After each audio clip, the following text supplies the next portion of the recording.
Hello everybody and welcome back to On Point HQ and back with another kit bashing video. There's been quite a few in the past, and now that I've finished my my Australians, I'm going to go back to my late war Germans. And as if you've seen the previous videos about those, I know that I'm trying to make it as unique as possible by kit bashing as many sections, squads, guns and teams as I can. One thing I like doing is swapping out crews. So on the screen now there'll be a picture of a mortar team and a Pack 40 crew, where I've taken the metal figures away and I've used various plastic kits to kit bash a crew for them. And this is what I've done with the two medium machine gun crews that I've been working on. Now, while most of my armies for bolt action have medium machine gun teams in them, I rarely use them. This is because I don't think they're very effective in game, and they don't do what I'd like them to do, which is lay down a crap load of fire to suppress sections, areas, etc. I think the points cost is a bit too high as well. They're fairly static, so I don't tend to use them in game.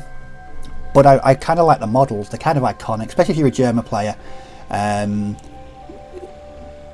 You can take lots of medium machine gun teams. So I thought, well, I've got them, I bought them last year, why not put them together?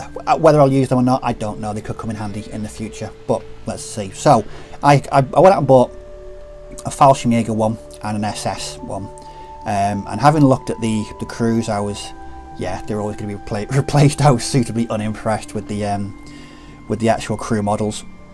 So I went about kit bashing. So what I thought I'd do in this video is just run through exactly what I did to put these together. Now, the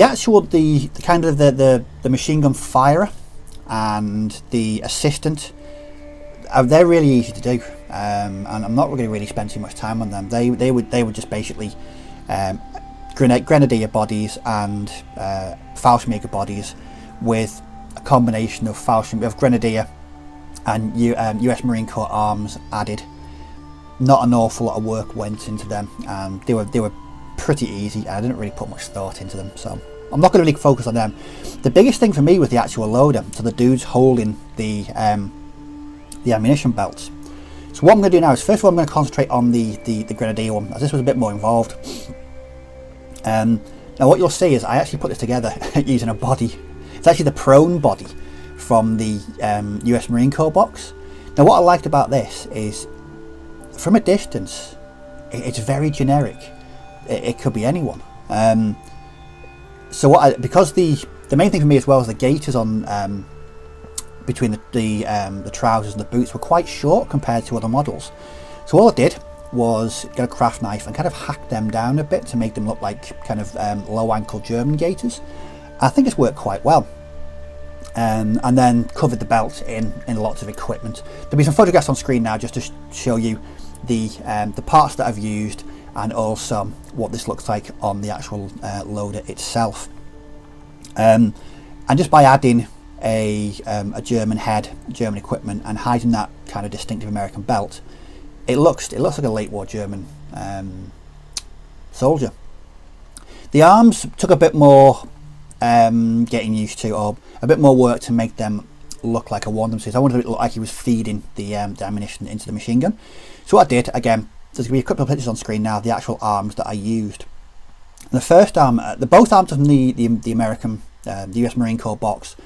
The first one, I snipped the hand and the wrist off, literally turned it about 180 degrees, about 90 degrees, to make it look like it was like that, so that the ammunition belt was running across it. And for the left arm, I've simply used the prone arm to make it look like he's resting on the floor. And then took an ammunition belt from the Grenadier box, chopped this to length, attached it to one hand, and it fits quite nicely into the machine gun. The placing's a bit odd on the base, but I'm not too concerned about that. It's not much of a concern at all. I just like the way the loaders turned out. I mean, obviously these are very, very early work in progress at the moment, and what I'll be doing is adding a bit more green stuff to fill in some gaps, work on the gaiters a bit more, because I'm not overly happy with them at the moment as they are, but they work, and I'll be putting a bit of green stuff on there. I'll also be adding things like ammunition crates, spare weapons knocking around the bases as well. That's what I tend to do with my my kit bashed crews. And so that was the first loader for the Grenadier box, and a bit out there, used a completely different nationality's body, but because the way it's set up, like I said, it was very generic. And the uniform, once it's painted in German field grey, you won't be able to tell it's a Marine body at all. The equipment has hidden, the belt, the boots, the gaiters will look the part. And yep, so that was one down. So then it was time to move on to the Fallschirmjager loader. Again, the crew are very basic Fallschirmjager bodies with a combination of US Marine Corps and Grenadier arms. Yeah, no real work or effort or anything of a complicated nature to put those together. However, again, I went with the loader. So what I've used is the body from the Fallschirmjager box that's kind of squatting down on his knees. And again, what I did, I used the same arm from the US Marine Corps that I used on the first loader. Turned that round so it rather than be that way, it was that way, and the ammunition belt could then just feed across. I then used this arm on the for the left arm, and again the ammunition belt just sits nicely into it, like he's holding it. And again, with just cut that ammunition belt to length, and it works quite well with the machine gun.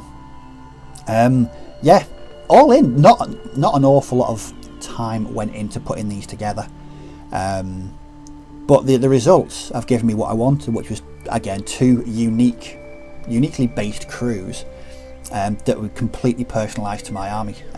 Like I mentioned before, whether I'll use them, I don't know. Probably not, because I'm not a big fan of medium machine guns. But that's a subject for possibly another video. If anyone wants to discuss machine gun tactics with me, I'm more than happy to do so.